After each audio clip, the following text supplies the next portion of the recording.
We'll entertain that. So motion, Mr. Second. All in favor say aye. Aye. Aye. Okay. Minutes are adopted.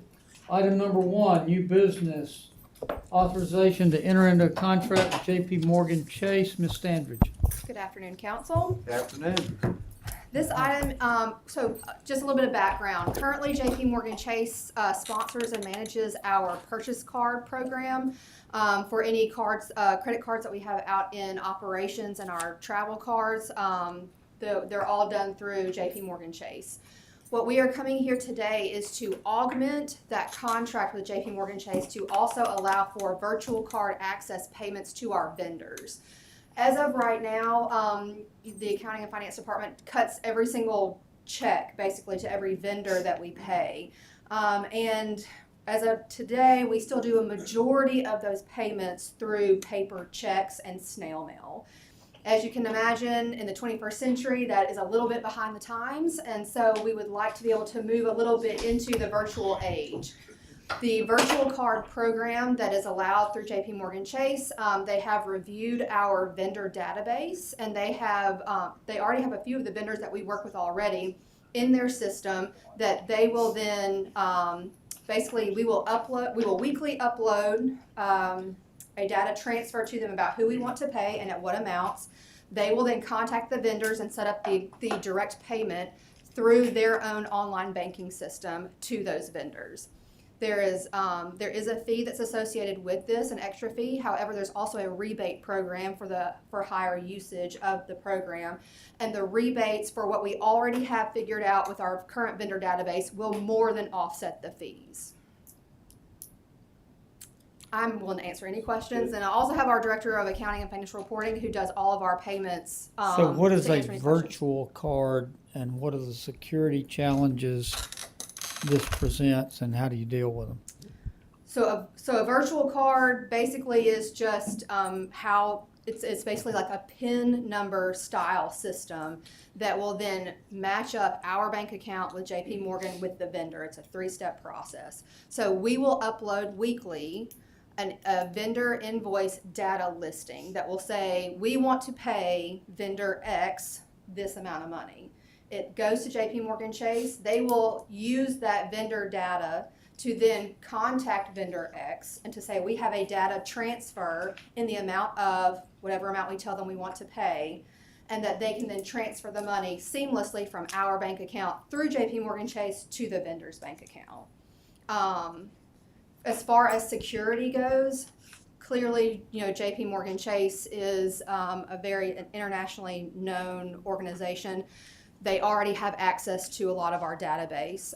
As far as security on our end, all of our technology security has been reviewed, and they will have direct access to our system. Well, I meant in a more elementary status. So hard copy checks, I assume 2 people sign it and it gets stuck in an envelope and mailed. Yes, sir. What's the procedure for paying by virtual card? So just kind of. Who has the ability to do that and how is it monitored and restricted? So the vendor actually signs up with J.P. Morgan Chase. We in no way interact with the vendor on the virtual card side. All we do is No, we but will. somebody in your shop, I assume, puts in an amount to pay to that vendor, right? Yes, well, that's done through our regular accounts payable process. So regardless of whether or not they're paid by check or by this virtual payment card, that amount that's input into our AP system is what they would be paid. We either produce a paper check for it or it goes through this vendor It goes through the program. approval process. Oh, I'm talking about the AP, the regular AP. yeah, so It's just a different method of payment instead of a check. correct. Well, we can go through the regular accounts payable process and all of the internal controls and securities that we have involved with it. But basically, let's say that a department wants to engage with X vendor to do Y service. Sometimes there's even a contract that comes before council to be able to do that. Budgets are approved. They will enter into the contract to pay X vendor. They'll get an invoice from X vendor that says you owe us Y amount. The project manager at the department reviews that invoice, signs off as approval for that invoice. That invoice then gets forwarded to accounts payable within accounting and finance. Accounts payable then reviews the invoice for accounting appropriateness. Sometimes it goes back and forth, sometimes it goes back and forth multiple times. Sometimes we even contact the vendor because some of the information on the invoice is incorrect. That invoice is then uploaded into our accounts payable system by that AP tech. And then all those invoices are batched together weekly and processed into either paper checks to be paid, or they will be processed through this virtual card payment process. Any other questions? Motion approved. Second. All in favor say aye. Aye. Thank you. Okay, item is approved. Thank you, Ms. Standridge. Number 2, Tuscaloosa County Parks and Recreation Authority 2024 Agency Funding Presentation. Mr. Davis, welcome. Thank you very much. Clicker's right there, okay. Tell us who you brought from the team here. So I have Crady. Taylor Lopez and Mike Crady, our CFO. Taylor's been with Para for 11 months. I think he came from the Yes, city. sir. So he's kind of giving me the lowdown of the building today as we've been waiting to come speak. Just to follow up on that last presentation, you send a paper check and you've got your account number and your routing number on that paper check. Right. And so we're actually looking at some options too for sending out payments instead of through a paper check. But thank you again for having us today. At any time you need to stop, please stop me, ask questions. If it's a detailed question you have, I'm going to defer to Mike Crady because Mike sleeps with these numbers at night and he can tell you probably to the I penny heard what Mike we doesn't got. sleep at all at night after No. that new baby. Yes, he's getting there. So no, Mike has been a tremendous asset to Para, and I know we could not function without him. So we are respectfully requesting $4,643,656.25. I'm not going to read through this whole thing. I'm going to go through and hit some highlights for you. The special appropriation, I had to ask Mike what that was the other day, and I think that's to make us whole on the Tuscaloosa Tennis Center and the McDonald Hughes Community Center.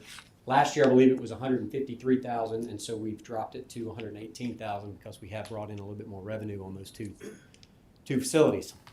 One thing that I did speak with our finance team about when I go to request money, I don't want to come back in the middle of the year and seek additional appropriation. So if we can do everything up front in the budgeting process, it makes your job easier. It makes us a lot less stressful as we have to go back to you. So the reason that the special appropriation for the Tuscaloosa Toyota Classic next year is on here is so that you can go ahead and budget for that if you deem appropriate to give us that. And then the capital request, we are, and I'll go in a little bit more detail on that in a little bit. We are working on a capital 5-year plan. I've spoken with the mayor about this. It's hard for us just to come and give us our handout and say, hey, we need this, we need this, we need this. I want you guys to be able to plan. So when we get that plan in place, I would like to come back this year before your cycle rolls around so that you can have that in your hand when your capital expenses come up. You can plan for that. I know fire trucks cost $1 million, police cars, equipment, all of those things.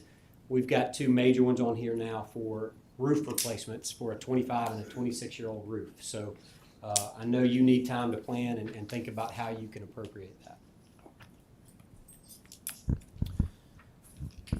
Over the past several years, agencies like us, we've really hit 4 major categories that have increased what we've had to spend, and that's utilities, our contract mowing, which we'll get in specifics on that, fertilizers, pesticides, and other turf management products. They've gone through the roof. If you do any kind of work at your house on your personal lawn, you know that. And then pool chemicals. In 2020, when we had COVID and everybody was at home, a lot of people decided to build pools. So supply and demand for pool chemicals shot through the roof, and it has not gone back down. And so with our indoor and our outdoor facilities, our pool chemical costs have gone up exponentially. Utilities. We have Ingenuity that looks at all of our utilities every month. We have them come in. And since June of last year, I know Alabama Power has raised rates 4% in August of last year, 10% in December, and 7% again in January. And so we've gone back, and I say we, Mike has gone back and his team, and they've looked at kilowatt hours used versus kilowatt hours used at the same time, because you can say, oh, well, it's hot this summer, so that's why our costs have gone up. We're using the same or less kilowatt hours, and our costs are anywhere from 15 to 23% higher. So we're looking at a cost of $150,000 to $200,000 next year just on utility cost. The way to stop that is to slow things down. We can shut down our facilities and not have people in them, but when we've got ball field Turn lights, those and new we've got million that. dollar lights off. That's right. So that's the only way to combat those utility costs. It's really something that is unavoidable.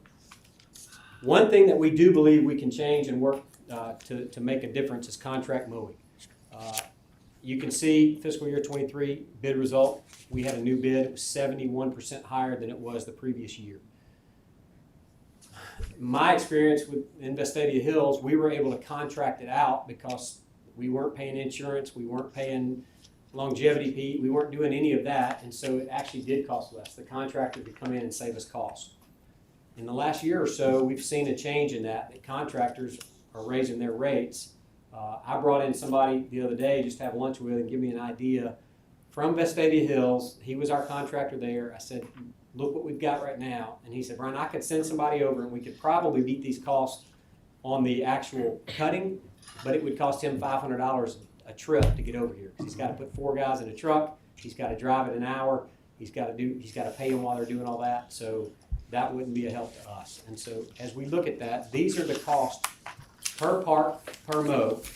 And you can see roughly $240,000 annually for us to contract out mowing. In our capital request, we've requested 2 zero-turn mowers. We also requested 2 zero-turn mowers from the county. We believe that if we were to bring most of this in-house, that we could save anywhere from $60,000 to $80,000 annually on cutting that. Just a prime example, Palmore Park's $1,100 per cut. And so the contract actually called for once every 10 days. You talk to any kind of grass cutting company, once every 7 days or once every 14 days, because when you throw 10 in there, they can't get on a regular schedule.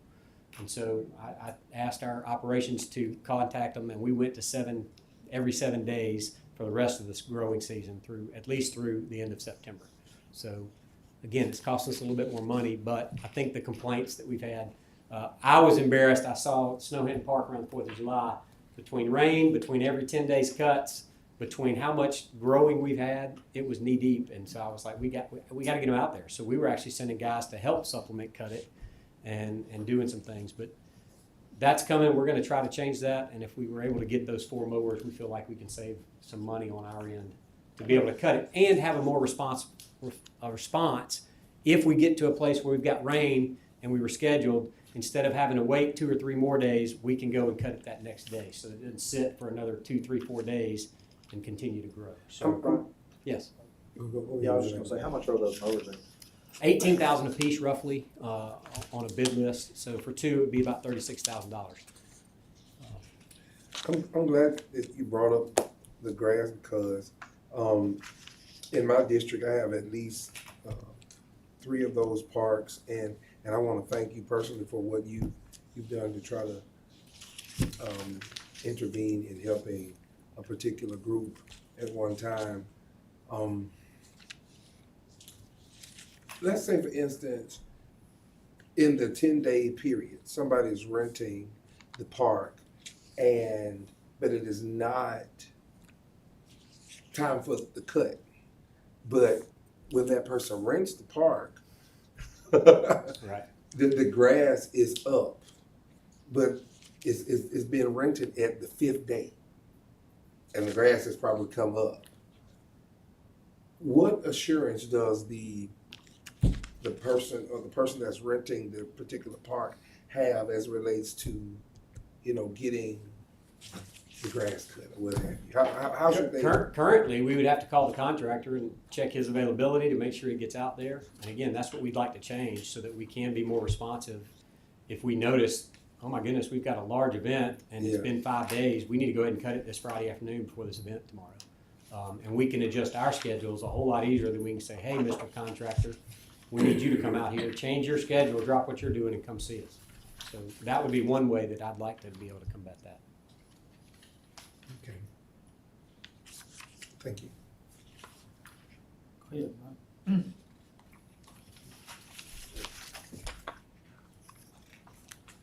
Again, along the same lines, fertilizers, pesticides, turf management, that's all gone up. You can see our annual cost at Old Colony alone in 2019, 3 years later, was $75,000 more. And it does not seem to be going down.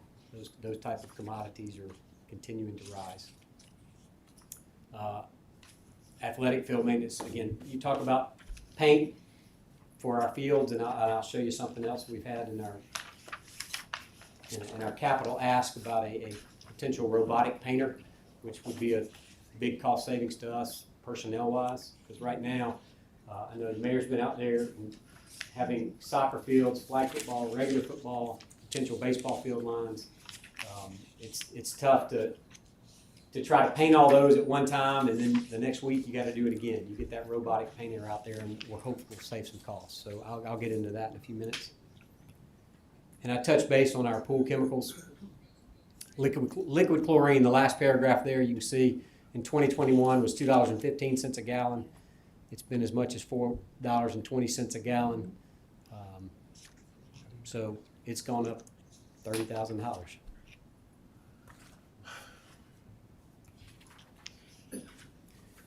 I touched base on this, and we respectfully asked for the same deal that we got this year, that up to $100,000. We would not need that. Obviously, right now, it would be next September that we would have that. We're excited about this year's tournament. Fundraising is going really well. We are working to try to get 2 of our local golfers as part of our sponsors exemptions. I don't want to say their names yet, but they're going to be local, so hopefully we can get more people out and about in the tournament. We've reached out. There are 16 golfers that are on the Epson Tour that are from the state of Alabama universities. And so we've reached out to all of their SID departments to try to let them know, hey, they're going to be playing this weekend. We want y'all here. Please come out. So maybe we can get some more people coming in for a few days and seeing the tournament. I'm excited about it. I've just kind of been sitting in the back of the room listening to all the committee meetings and all the things that's going and the moving parts. And I will say that the Meet the Players party last year was at the Zone. That cost about $35,000 to do that last year. That was one of the first things that I tasked the committee with. Let's find a different place. I know it was fun. I know it was exciting because you were in Bryant-Denny Stadium. But this year we've contracted with the River Market, and so we've moved it down there, and it's probably going to save us anywhere from $15,000 to $20,000 just on that one part of the tournament. So trying to cut costs there. We have had comments from the girls that was the girls, the ladies, the players, that they really enjoyed coming to Tuscaloosa. They were on the range one morning. They were talking about how they were going to let their friends that didn't make the trip to Tuscaloosa know that they missed out on a lot. They loved the range. They loved the practice facilities. They loved the course. They loved the Meet the Players.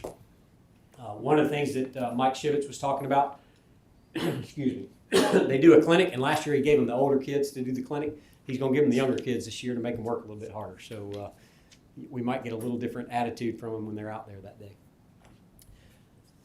As we move into special appropriations and capital requests, I'm going to give you 2 notes. One is we are working to get to a maintenance work order system.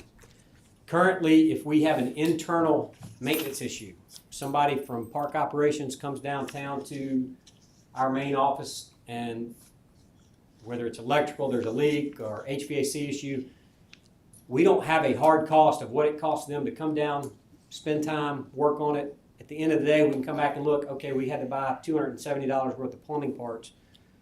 And yeah, they spent 2 hours. We don't know. Excuse me. So we're working on a maintenance work order software so that we can have a capture of a hard cost of what it cost our labor internally, so that we don't have to worry about, okay, did we spend $600 today or did we spend $250 today? We don't know that cost. And so that's coming. And then, like I said earlier, the capital cost 5-year plan, we want to get together with you on that going forward after I raise these few requests. The field painter, it basically, you plug it in, you calculate, it GPSs it, and it can paint different color lines. It can paint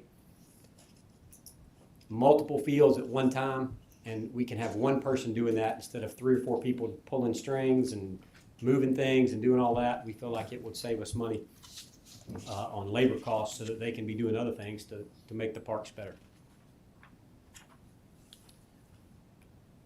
I mentioned the zero turns. They're roughly $18,000 each. And like I said, we did make the same request to Tuscaloosa County Commission. This is one I did want to touch base on. I know the tennis center is part of an Elevate project. I spoke with Mike Goldhammer. He has requested that the clay courts, the outdoor clay courts, be resurfaced. I talked to him yesterday because I believe it's 2025 and we're looking to start that project there, or at the very earliest late of 2024. He said we could get through the year without having to redo those courts, or if we redid them, that would just be preliminary to the rest of the project that's over there. So that was a cost of $55,000 to redo those courts, but I believe it's part of the overall tennis center project. So he's just asking we advance that work? He had asked me about that, and before we had met last week about the Elevate projects, I had put it in this presentation, and so I wanted to make sure that we were on the same page. So I do know that it's part of that project. He can get through until the project if necessary, but if you had it, obviously he would welcome those tennis We courts. have bond proceeds already set aside now, Yes, sir. unless the council has a heartache and, or there's some other issue I'm not aware of, I don't think we have a problem recommending that. I don't think it would be a problem here on finance. We can come back with some hard data on that one as we go. Just as long as it doesn't get destroyed in the eventual. That's right. Rebuilding of or renovations and expansion of the tennis. Right, and that was one of the questions I had about that was, if possible, we don't need to shut down the entire tennis operation while we're expanding. So this might be a way that we make those courts nicer beforehand, come back and expand, leaving those courts available so that we don't, because if you shut something down, it's hard to get people to come back, even if you do make it better than it was, so. I know you and I've had this discussion, we all think the world of Mike Goldhammer, so He does a great job. he says it's probably dead on. If you will notify me, and then I'll work with Ms. Sandridge and the finance committee and Katie Beth to just shepherding our Elevate projects through, and we'll get this squared away. Okay, thank you. So the Mary Ann Phelps Center is 25 years old, and we are repairing repairs on the roof of the Phelps Center. Estimated cost roughly $600,000. It is a flat roof. If you've ever dealt with flat roofs before, you know that they become a maintenance issue fairly quickly. This one's made it 25 years, which I'm surprised. And then likewise, the Jerry Belk Activity Center as well. It's 26 years old. And it has an estimated cost. And again, I don't know if that's part of what we had planned for the Elevate project in I would Bowers or think not. that there's gonna be a good bit of renovation for the Belk Activity Center, but I don't know when we're gonna do that. Right. And this roof has been in bad shape for several years. And when you go through there, if you walk the track upstairs, you see the damage that's been done on the wall. And I know the ceilings downstairs have had work done on them because of all that. It would be better, I think, to do the roof now if we could. You know, But I know you and Mr. Lanier are on the task force with Tara. Are y'all looking at expanding, or hadn't there been some discussions about expanding Belk? Yes. Yes. How does a roof? Yeah, I just wonder, I mean, I don't know, maybe we need to go ahead and repair that portion, and it doesn't have any impact on the expansion of Belk, hopefully starting in a year I and a don't half. think it would hurt anything.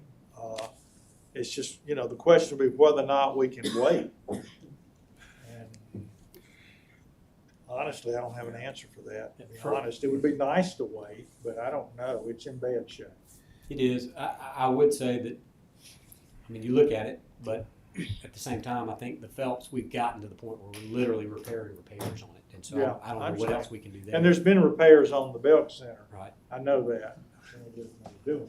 Yeah. But, If you had to, and I know anything can happen, I know one of the discussions we haven't had a chance to get to yet is what is the future of Phelps? Sure.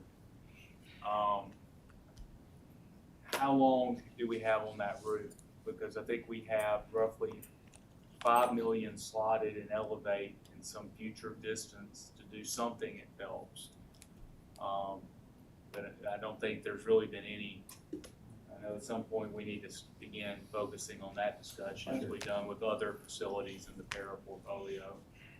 If you had to guess, how long do you think the roof at Phelps, or is that something we just go ahead and do and we're basically at the end of the line? Next week? No, I don't think so. End of the year, 12 months. I mean, this one made it 26 years at the Belk Center. We're at 25 at the Phelps Center. Could we make it another year? Probably. I can stand up here and say, I hope there's not a catastrophic incident there, but I mean, and what's water drips here and there is not catastrophic if it's just that incident. But obviously over time, it could potentially become that. It built when they were having to keep a garbage can there all the time. Well, eventually you get like the old Benjamin Barnes YMCA. A roof not repaired results in also a floor. That's Yeah. right. It needs to be Exactly. replaced. Right. So I- You know, and I don't mean to go on a different direction, but as I am looking at these numbers, 1.4 million in roofs, and I look at what my constituents are receiving in grass cutting, or even as relates to equipment, playground equipment. I've talked and had different conversations. The equipment in Palmore Park, when you first come in, is over 25 years old. And I haven't seen anything talking about any type of futuristic things for those children down there and those in that area. And I think that's disheartening to me and to the people that I represent, because I've gotten calls after calls, and I call you, I've talked to the mayor, and we got to do something at Palmore Park. The playground equipment is over 25 years old.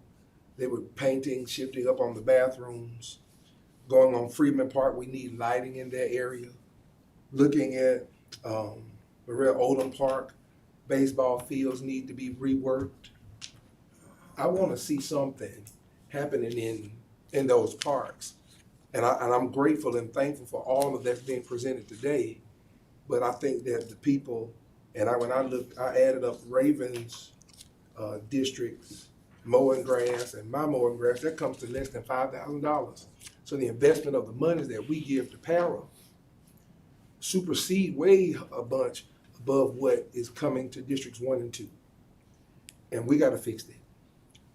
I think one of the things I think you've heard me talk about, that if there is an area within our parks portfolio that needs investment, is West Tuscaloosa. Right.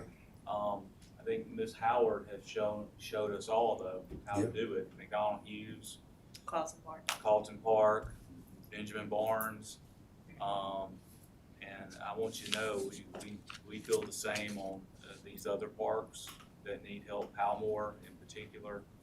So we certainly would love to have your discussions about what you see kind of as a future investment beyond just playground equipment, but even the bigger, more visionary things. Of Burrell course. Odom Park or West End Right. Park Mm-hmm. certainly is another one. And that's probably, this falls more on us than it really does para. I mean, para operates our parks for us.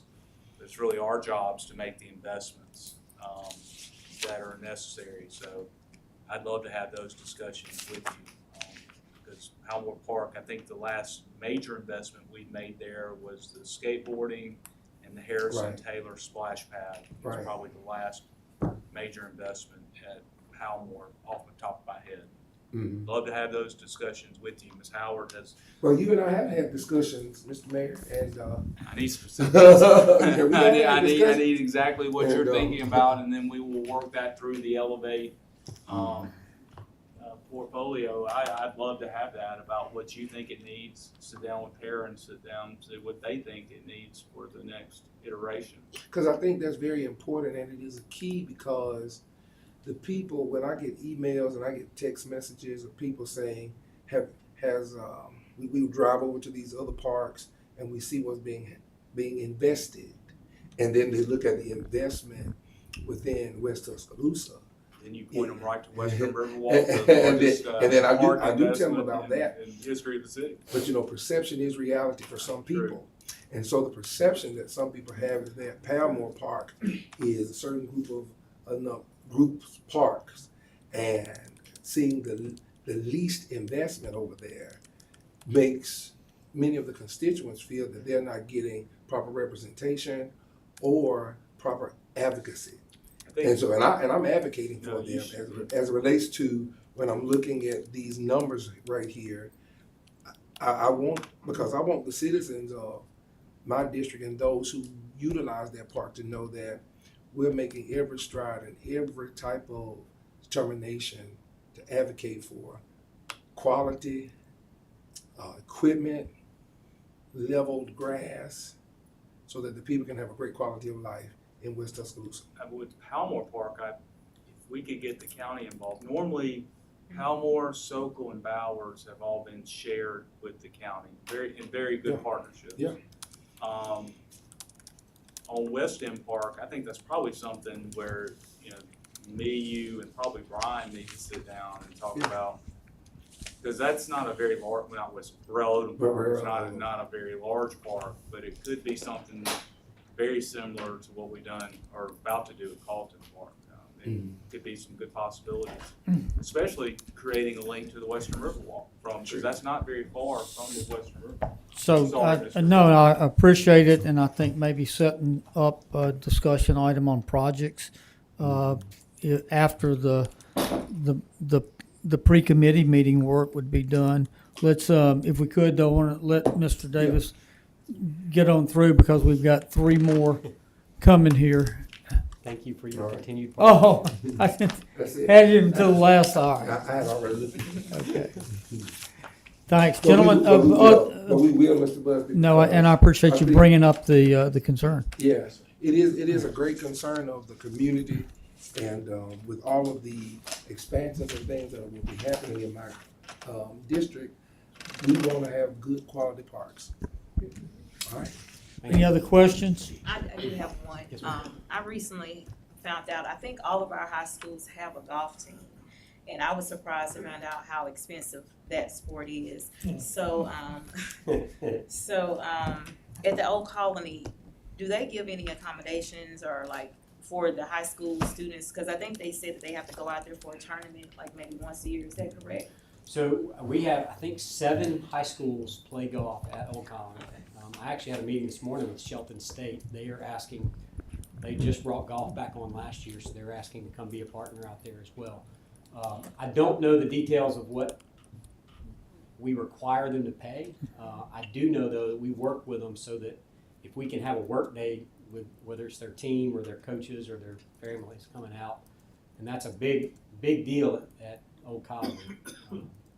Okay. So, but So- yeah, I can get you that number. I will find out. Okay, Unless yeah. Mike knows, you don't know what we charge the think high school they- teams? I don't want to give the wrong number, but it is not full price. It's nowhere near. No, Okay, no. I know Central High School had a need, and I just wanted to know, like, how did Para accommodate, or like, what did they donate, or, yeah, but we can talk about that later, before they get closer to that season. Okay, and we work with them to potentially have fundraising golf tournaments and things like that so that we can help offset some of their costs. I do know we do that. Okay, any other Can questions? I ask one more Sure. question? Brian, I know we have had multiple conversations about trying to bring some pickleball courts here, and I know John and I have talked about this, and Lee said a couple things about, in District 3, if we could do something near Sokol, I believe, in conversations Stan Acker and I've had, we can do something together, as a project. We've talked about stuff at Bowers, which I think might also be a project the county would help us with. And then we also talked about maybe trying to look at doing something downtown, maybe near on that property by the school board office near, downtown Y. But I think that's something that, I hope that we can look at trying to do and we can afford. Sure. And then I wanted to, what we had talked, at some point, I think 25, was that not when the Elevate money was for Phelps? So we need to get together, and I think it's 25 was where that was slotted, maybe, Carly? It's for the fiscal 25 bond issuance that we were Yeah. planning to do. But we gotta start working on, I would really love for us to kind of reimagine what's going on at Phelps. And I mean, I think that's a Counselor, place that needs to be really if you updated. would like, I'd love to sit down and have a discussion. We've done a tremendous amount of research. There's some restrictions in there, some are lots of opportunities to reimagine. So the due diligence has been done, now it's just time to execute. That'd be perfect. Maybe we can put some community members or do some stuff. I've got some ideas about that I want us to talk about in anticipation of that. And That's again, I know you're close with the chairman of the projects committee. We can get that scheduled. Mr. Bugby, I know time is running That's out. a great idea. Para is, Gotta I have money. believe, our largest agency I think so. funder. And I want to give Brian and his team a lot of credit. The They've been last great. 6-7 months, our discussions, and you've seen some potential partnerships we're negotiating with Para. It's been a new day of I agree. transparency, of action, of delivering of services. And so we appreciate that. Our team members appreciate your dedication and what you're doing. So Brian showed up at Jack's one morning to talk to him about all this. I appreciate that. and He came to your town yeah, hall I was at too, which I think is great. I mean, I know when Mr. Wilson's had issues, he's addressed Yeah, them. he has. And I say that because I'll just, tell Mr. Wilson, he's right to be advocating parks. That's one of the things people, they hold at their city to, as they should, for high quality of life. Absolutely. So, we look forward to continuing these partnerships. Thank you. Thank you for the Thank you, job Brian. you're doing. Glad And you're again, here. if you have any issues, please call. Brian, thank you very much. Thank you, It Brian. was Thank you, a Brian. good presentation. I had a question, but I'm gonna hold it for later. But here's the spoiler alert. You've been drinking out of the fire hydrant since you hit the ground here. And I want to sit down with you either privately or in another session. And I want to hear that as you are now where you are, what are the priorities looking down the road for Para? I think that's a big question, and I'm looking forward to that discussion. Well, and I will say, I know taking Justice's time, Justice was in my office earlier today. Our strategic planning committee is going through it. They're meeting with the mayor in the morning. We want input from you. And so as we get those things, our strategic plan is probably 8 to 10 months away from being completed. But we need all the information we can get so they can put it together so that we can work together to move forward. All right, thank you very much. Good presentation. Justice, welcome. Afternoon, council. The artist formerly known as Tuscaloosa Industrial Development Authority, here now in the form of Tuscaloosa Economic Development Authority. Justice Smith. What's in a name, right? Well, first of all, I just want to say thank you for the opportunity to be here. Thank you for your partnership. The city council and the city of Tuscaloosa has been a vital member of our team throughout our existence. And we can't do our job without your support, so thank you for that. Go over just a quick agenda. I want to hit a few points, and then obviously I'll be glad to take questions at any time throughout the presentation or at the end. But we'll go over our project activity, business retention and expansion efforts, site development and acquisition, our new delve into knowledge-based jobs, efforts related to talent retention and recruitment, and then I'll talk a little bit about the competition that we face elsewhere. So first off, in project activity, we've been much more deliberate in seeking collaboration with the Department of Commerce at the state and other external allies like Alabama Power Company, other utilities companies, Chamber of Commerce, West Alabama Works. Economic development is a team sport, and you can't be successful unless everybody's pulling in the same direction. And so we've been, as I mentioned, much more deliberate in seeking that engagement. As a result, we've had a steady increase in leads and qualified projects. Year to date, we've generated over 44 leads and converted 27 of those into active projects. The short answer is, the more opportunities we get, the more wins we're going to have. The result over this increased engagement is that we've nearly doubled the number of announced jobs from the previous 2 years. Now, to be quite fair, our organization was in a bit of a transition during that period, but still, we've really kind of hit the ground running, and we expect to see even more jobs announced in the next several months. We're currently working 10 active projects, which represent in excess of 3,500 potential jobs and $2.6 billion in capital investment. We've got another 13 leads in the pipeline that are not quite to the qualified project stage, meaning that we haven't received an RFI or an RFP, but those leads still do exist. And this is a snapshot of some of the projects that we're working right now, the number of jobs associated with each one and the level of investment, along with the industry sector. And so you can see that there's a diverse array of industry sectors represented here. A lot of times our organization is kind of viewed as exclusively new industry recruitment, but we really want to place an emphasis on business retention and expansion too. So not only are we focused on recruiting new companies, we want to help the ones that are already here. And I mentioned West Alabama Works. They're a vital partner in these efforts. They help us identify people in the workforce that are either underemployed or unemployed that we can move into full-time positions with companies that are seeking new employees. And we really work with existing industries for a few primary reasons. Number one is we want to demonstrate support to the companies that have already made an investment in our community and our people. Number two is, this speaks to our recruitment efforts. Oftentimes, new industry prospects, the first people they want to talk to are existing businesses. They want to know what it's like to do business in a community, what kind of support level they can expect from elected officials and organizations like ours. And so it helps us in our recruitment efforts if there's a positive story to tell with the existing companies. Mm-hmm. And finally, we want to be viewed as an organization that gets in the middle of these problems that companies are facing. We want to help be problem solvers and really get into the weeds with our existing companies to seek solutions to the issues they face. Year to date, meaning just January 1 to now, we've called on more than 50 existing companies in the community and uncovered several opportunities for expansion. If we go back to the last time we sought funding last year, that number is probably closer to 70 or 75. And so we're in and out of these facilities on a weekly and sometimes daily basis. These are an example of a few companies that have expanded in the last year. Hannah Steel, which is a great company. They've been around for 30 years in Tuscaloosa.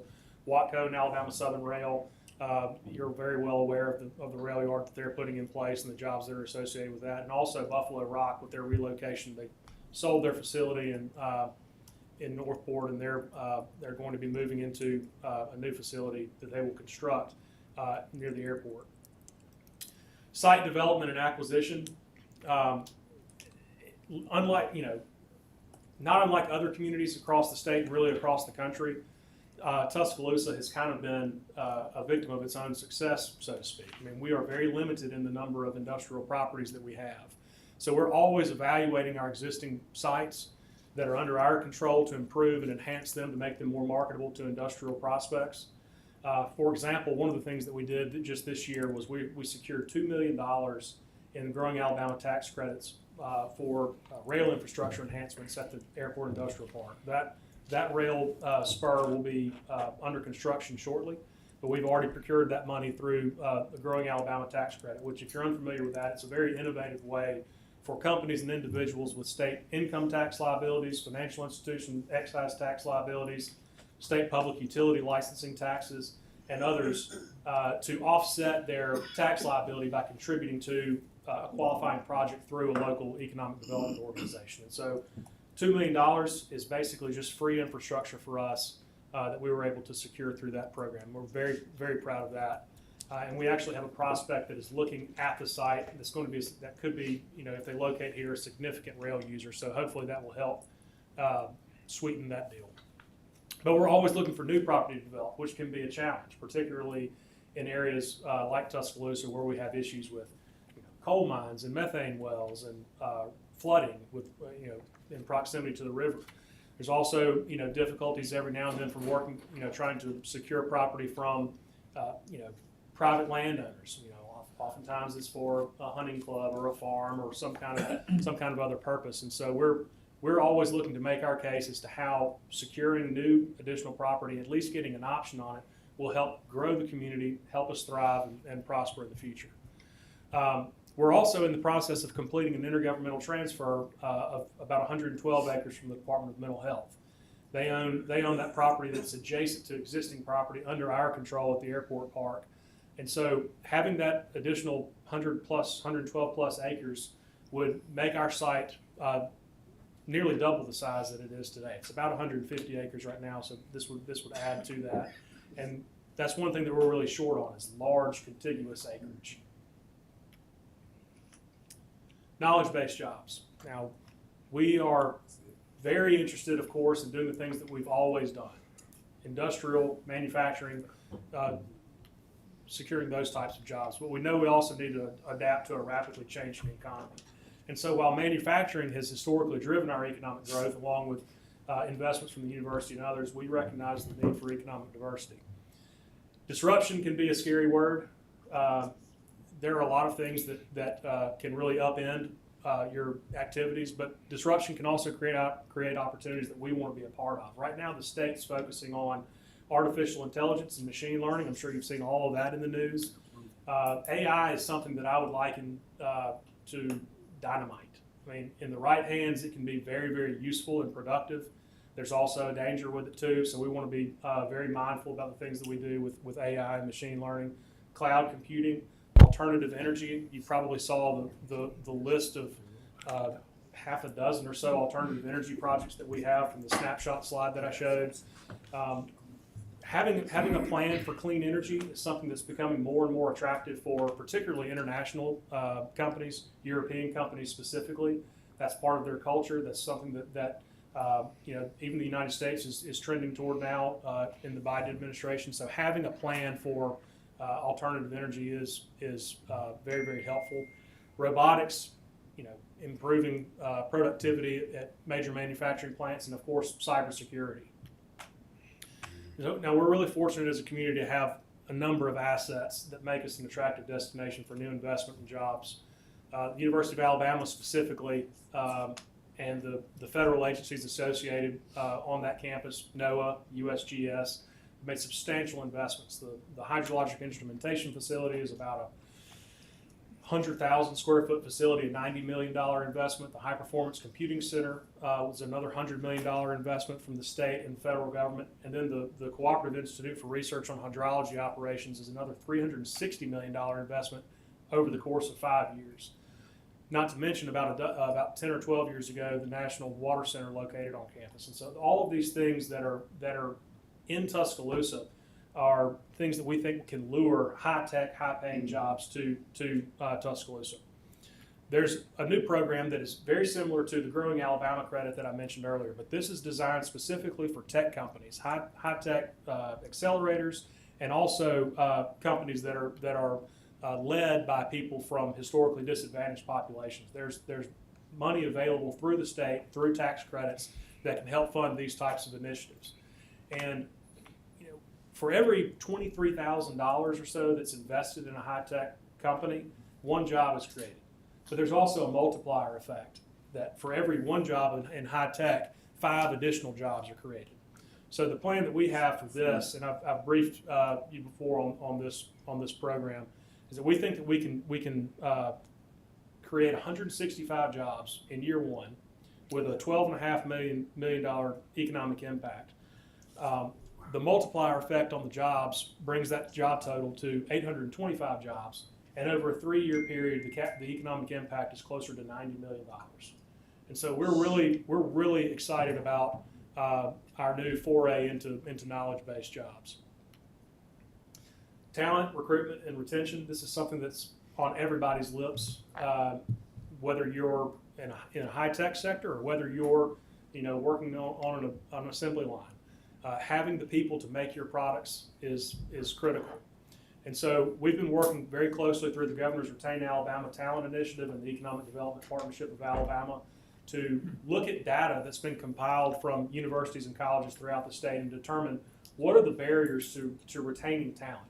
We all know that the University of Alabama has experienced tremendous growth over the last several years. They're going to hit 40,000 enrollment this semester for the first time in the 192-year history of the institution. And so we've done a great job recruiting these talented students, faculty, and staff to our community, but where we've been less successful is having them stay in Tuscaloosa after they graduate. And so the things that we've really kind of honed in on are professional development and opportunities for employment, service opportunities, and social activities outside of the workplace. We all know that life is not just about going to work from 9 to 5 and then going home. You have to have something that makes your community attractive for younger professionals and more established professionals alike. So one of the things that we did was we recently completed a program with EDPA called Fuel Alabama.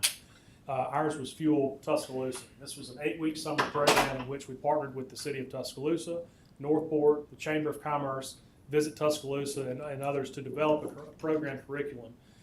Tuscaloosa was one of 7 communities that was chosen throughout the state for this program. We had 40 interns in it this year, which was the largest cohort in the state, and more than 24 events and programs for our inaugural class. This was everything from business etiquette to financial planning to social activities like Live at the Plaza or meetups at restaurants.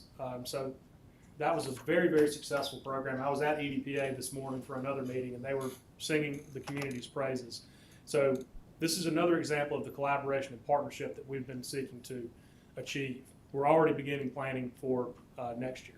And then lastly, as it relates to talent recruitment and retention, you may be familiar with the program that EDPA is running called ALEX.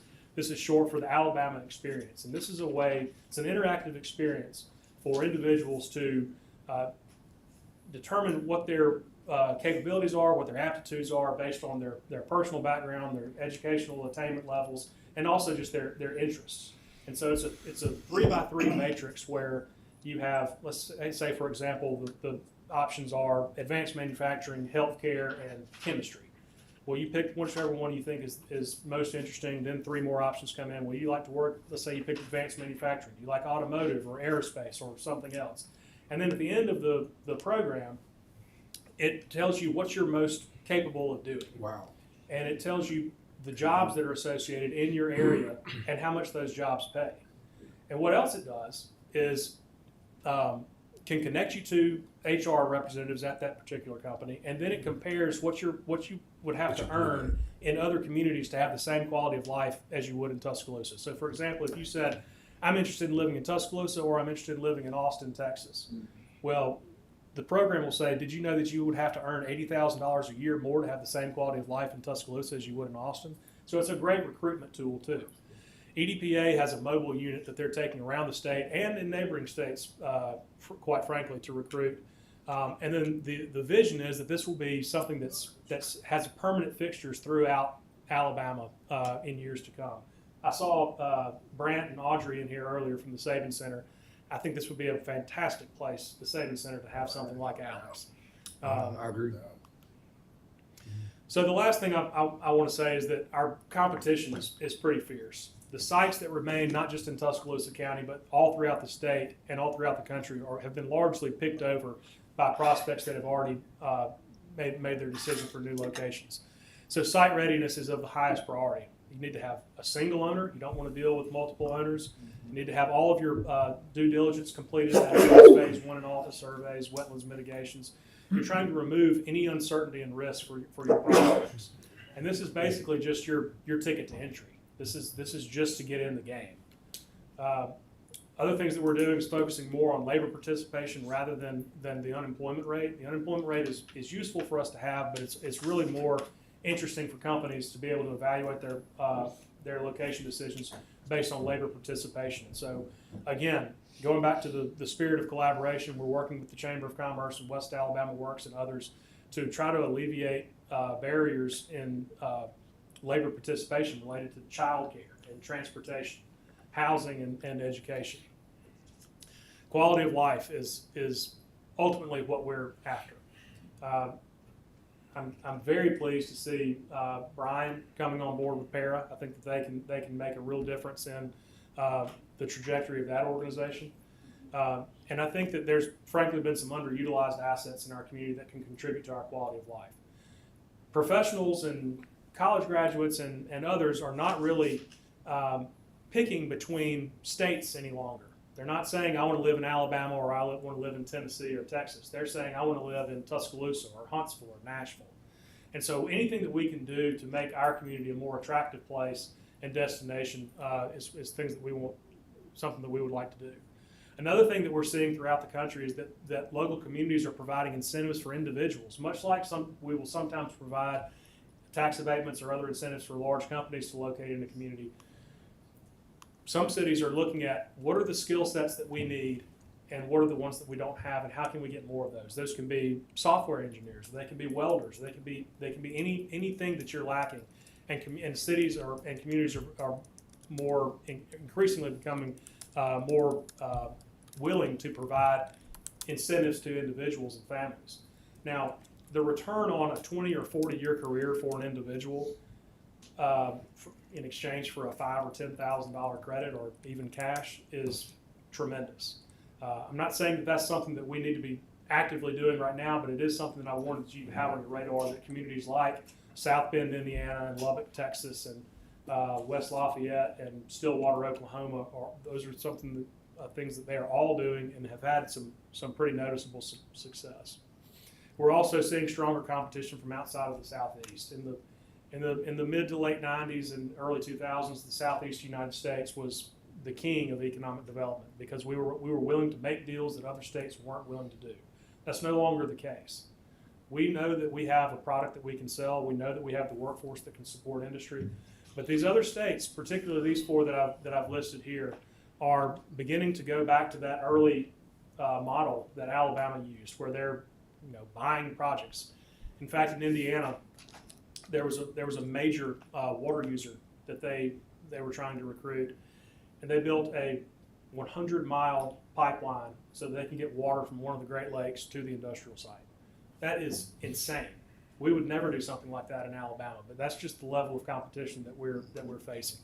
So we've got to be aggressive, and we look forward to demonstrating our plan in the future. Okay, Justice, thank you very much. Gentlemen, sir. any questions? Justice, thank you so much. Questions? I got a comment. All right, knock yourself out. I was just gonna say, I mean, you guys, where we are right now, I have worn many hats in this community for good or for better or for worse. I'm currently the chairman of the Tuscaloosa County Economic Development Authority. And I cannot tell you how proud I am and the board is of the job that Justice has done since he's come in to lead our organization. He is a thoughtful, collaborative, inclusive leader all over this town.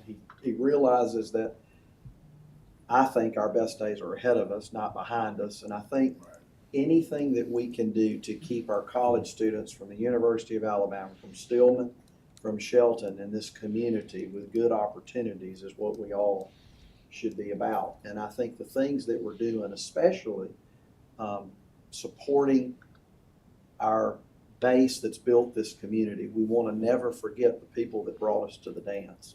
But part of the future is moving into this knowledge-based economy. The things that are going to be announced in the next few months in that realm for the city of Tuscaloosa, this whole community, I think people are going to step and go, wow, we're fixing to have a tech accelerator. We're fixing to be bringing 10 to 20 of the brightest, best companies that are going to apply to come here to deal with the Water Institute, to build industry and business around our advantage. Let me just say that as a community. What the University of Alabama is doing right now in all these realms is transformational. It's going to be for this community. And it's exciting for me to sit here to say that I can tell y'all as the board chairman, we've been a good steward of your money. We're going to invest your money in the right kind of things. And we're not asking for more money either, are we, Justice? We're asking for level funding. Now, the ask may come later, but I think you're going to see a huge success story that's coming to you next year. And everybody's going to be proud. I don't care where you live in this city, there's opportunities coming in this new world for everybody. And I'm excited about that, Mr. Chairman. So I'm going to be quiet. We appreciate your Great job, partnership and Justice. support. Thank you very much. All right, thank you very much. We have two more presenters that we're going to work in. Let's see, we've got Murphy African American Museum up first. Dr. Nash, welcome. Thank you. I don't have a presentation. That's so okay. You just have to listen to me. I'm sorry about that. So thank you all very much. We were scheduled to be on an earlier one of your schedules, but weren't able to be here. So thank you for fitting us in for now. There are two things that we talk about when we talk about the Murphy African American Museum. We talk about the museum, which is the Murphy African American Museum, but we also talked about the Murphy Collins House. And so those are two parts of what we talk about when we come before you. The house, as you know, belongs to the city, and you know that the Murphy African American Museum is a part of historic Tuscaloosa, and I have Will Hawkins here, who runs the Preservation Society, is what it used to be called, and now called Historic Tuscaloosa. And come around here. This is Ruby Simon, who is volunteer executive director of the Murphy African American Museum. Mrs. Simon has been executive director for, I guess, going on 2 years now, maybe three, almost 3 years now, and serves wonderfully to make the museum and its offerings available to people not only in our city but across this region, and for folk who visit our city from all over the globe, actually, for sure. As I said, we're part of what used to be the Preservation Society in the sense that we operate under its auspices. The actual house that the city owns is granted, I think, on a very limited cost basis to the Preservation Society, to Historic Tuscaloosa. And then we, the management board, made up of 13 volunteer citizens from this area, from the city, we operate the programs of the Murphy African American Museum. We're in Mr. Wilson's district, and he has been very supportive of the work that we've done. And I can tell you, we are back. The pandemic knocked us off our feet just like it knocked everybody else's feet from underneath them, and we're back. We normally, before the pandemic, would have 1,000 people visit from all over. We're up to about 300 now over the last year, and in our report that we submitted to you, you can see those numbers. The house, the building, is 100 years old this year. And thank you for the last time you granted support for the building, where we had some pretty major repairs to do with some water intrusion on some walls and needed some painting and things like that. Thank you, the city, for granting that. Those repairs were made, they're holding steady, but it's a 100-year-old building. And we appreciate the need that it is to maintain that work. The building was built in 1923. Is anybody around here? Probably not during that time. In 1923. We will celebrate this 100th year later this fall because that's important. Because we are a place of history. We represent history, African American history, but history of this community, this city, in ways beyond just African American history. And so we want to celebrate that facility, and we'll be getting, I'm sure, an invitation to join us as we have an event, probably at Shelton State Community College, Martin campus later on this fall, where we bring people together to raise money to carry on the programmatic aspects of the museum, as well as continue to let folk know that the museum exists and is in this community serving the people of our community. We were blessed to have had an event lately. We had a car show to raise some funds in collaboration with the work that Ms. Howard was doing. I think that was your school supply backpack giveaway day.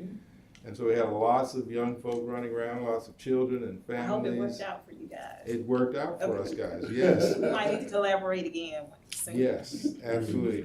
We had cars and she had children and families. And it worked out at the same place during the same time. So thank you for doing that as well. As I said, the Board of Management consists of 13 people who work every day volunteering to make this program of the museum go forward. The work that is done is, I said, voluntary. except for one person, and that one person is Moselle Cannon, who is the person who keeps the doors open every day for us. She's a part of West Alabama Commission, the Elders Work Program, and where we pay a nominal fee each year, and they provide for her services for us for 30 hours a week. The museum is open on Tuesday through Friday from 10 o'clock till 3 o'clock. We'd invite you to drop by anytime during those hours. If you have anybody who wishes to tour the facility to learn more about the history of African Americans in this part of our state, can just let us know and we'll be happy to set those up. We're asking for level funding. We've been granted by the city $10,000 for the last 3 years, I believe it is now, and we're asking for level funding again. That goes for insurance and utilities and security and minor repairs, and for the audit that is required to be submitted to you with our request each time.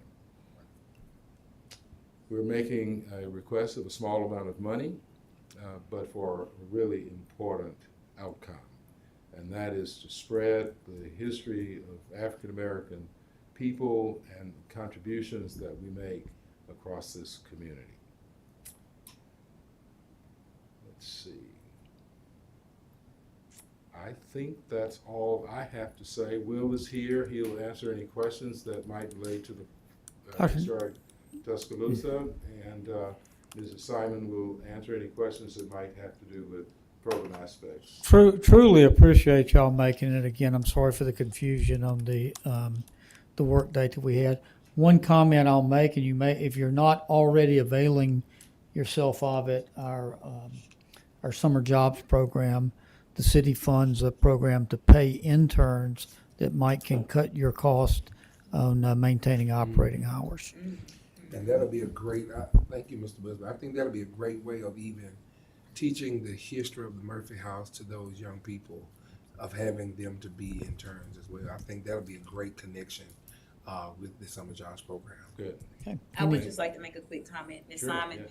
You've been doing a great job. I guess you've been the one organizing the events lately. Me and my family have been able to attend a lot of the events there at the museum, and they have been nice. And on the way you guys keep them on social media is nice too. So thank you so much, and I look forward to your celebration for the 100 years. However y'all get ready to celebrate, that's going to be very interesting. Okay. Any other questions or comments from either the committee or the council at large? Yes, you'll just see what I handed out with the numbers from Historic Tuscaloosa and our oversight of that particular structure, and how clearly in the last 5 years we operate that structure at an absolute loss, averaging about $5,000 a year. That's just that one property. We have 5. So it was the city of Tuscaloosa's house. We're very grateful for the $10,000 that y'all gave us last year for that particular property. If you'd like to give us more, that would be absolutely fantastic, because it's a nominal amount in the large bucket for this community. But this particular structure is one of, if not the only, African American museum in all of West Alabama that has been consistently open over the last 10 years. Historic Tuscaloosa has overseen the structure since about 1996. And has helped taking care of it, helped keep the doors open, and helped keep it going through that whole time period. So Will, thank you for helping us to understand that basically your net revenue is running in the red. Have you all as a board discussed with your 13, or have you will discuss with the 13 what funding needs to be adequate to run, in the green? That's a great question. I started compiling these numbers. In the black, Yeah, we started running these numbers late last week. Going through all 5 of our structures. This one needs probably an estimate of an extra $10,000 to $15,000 a year to get it into the black on a consistent basis. Like Dr. Nash mentioned, it's a 100-year-old house. I'm there at least twice a week fixing something.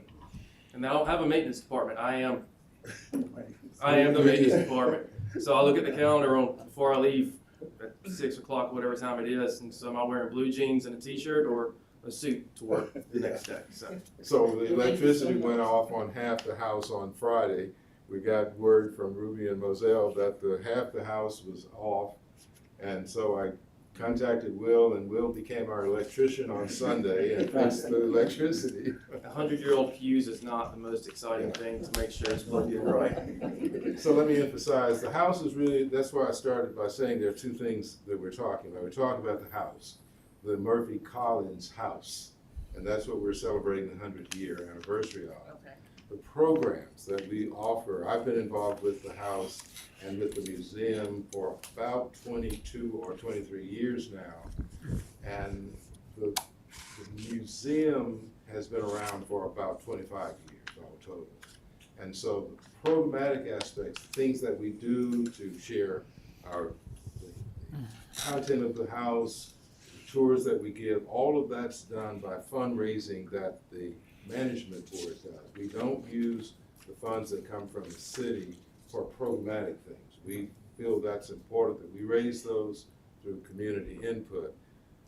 Will's point is that we probably next year, by now, probably will come before you with an increased request, because we are wanting to preserve the house in really good quality. It's in great shape right now because you invested last year. That 44th, Yes, 10. that was I last remember year. that. That was a great investment. Yes, and going forward, we'll be coming back to you, I'm sure. Again, the house belongs to the city, and we want to make it look the way it should look when the guests come. So let me pose that question again. Yes. Have you all talked with your board on what that needs to look like? We need to do that. We have one person who represents the management board on the board of the Historic Tuscaloosa, and we will follow up on that. Thank you. Again, thank you very much for coming. Always a pleasure. I'd just like to say, as we do close, that we talk about the house and we talk about the museum, but I look at it as all of us are familiar with the Holy Trinity. Well, we consider you to be a part of our Trinity because, first of all, we realize that we are operating because of you, the Tuscaloosa city. We also realize that we're under the auspice of the Preservation Society. And then we have the Murphy Collins House. So that's three parts that's overseeing us as the Murphy African American Museum. And we want to make sure that all of that ties together as we unite to elevate Tuscaloosa. Thank you very much. Point well made. Thank you. I want to just add one thing as I step away. Brian didn't talk about the all-inclusive playground for para. I just want to just say how important that new aspect of our city, of para, of our county is. I assume we've all been there. It is a wonderful thing for our children. And I wish he had emphasized that and shown some pictures of it, but it's a great addition. We limited him time-wise. Okay, all right. Well, I Thank y'all. Thank y'all. We have one more. I do want to say to the board too, I just forgot to say that I've already anticipated that you will be as kind to us as you have been in the past. And I've already gone out and bought you a brand new car.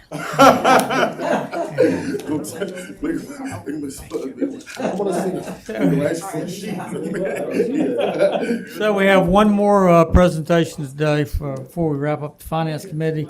Community Service Programs, where are they? There we go. Good afternoon. Greetings.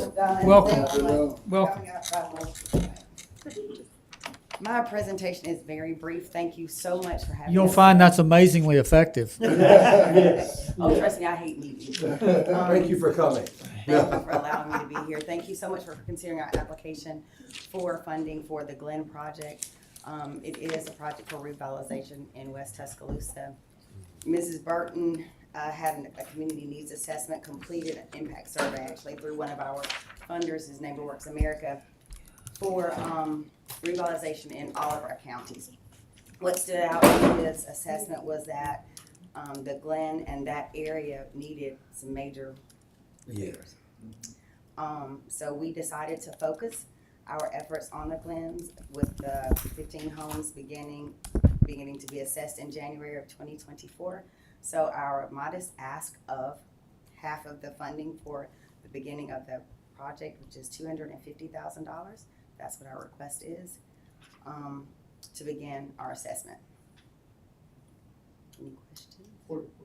I'm sorry, what are you getting? I'm sorry? What have you been getting? I think we've already talked about this, as well, Mr. Van Wee. We talked about this in CDBG. Yeah, we talked about this in CDBG. This will be coming through the CDBG. They just making a presentation. Oh, okay. So we've already Yes. approved We've the funding. already approved. I was confused. This is, I thought you were asking for even more. well, we, Like everybody else. thank you. I was just confused. I don't want you to give me, I wanna help you out. I wanna help you out. You left the old man in the dust. It's good. 200,000. 250. That's coming through. Mr. Yeah. Field, this CDBG. is in my, the Glens is in my district, I and it know was where you're approved, yeah, at. it was I've been approved to for, Glen multiple times. yeah, Yeah. 250,000. Right. And I just got a question, how can the residents, what do they need to do if they feel that their home needs to be assessed or they need some renovations done? Okay, you can call the housing department, or you can actually call me, and then I can put you in contact with Santonia Stevens. Yeah, this is People remodel. SONTONIA, I'm sorry? Remodel. Yes, fix remodel. up. To doing make all the that home good more stuff. energy efficient Make and it handicap simple deal. accessible. Okay, Smart. 205 okay. 469-0384 is my direct office number. Now, I'm gonna give you my cell number. Nobody Wait. on television. You're on TV now. Oh, no, yeah. All right. Trust me, they can call you instead of calling me. That's You fine. got it. Thank you so much for coming. Thank in. you so much. Yes, ma'am. Thank you. All right. All right, is there any other business to be brought before the finance committee? No, sir. So moved. Is there a motion to I so moved that we adjourn, Mr. Chair. All in favor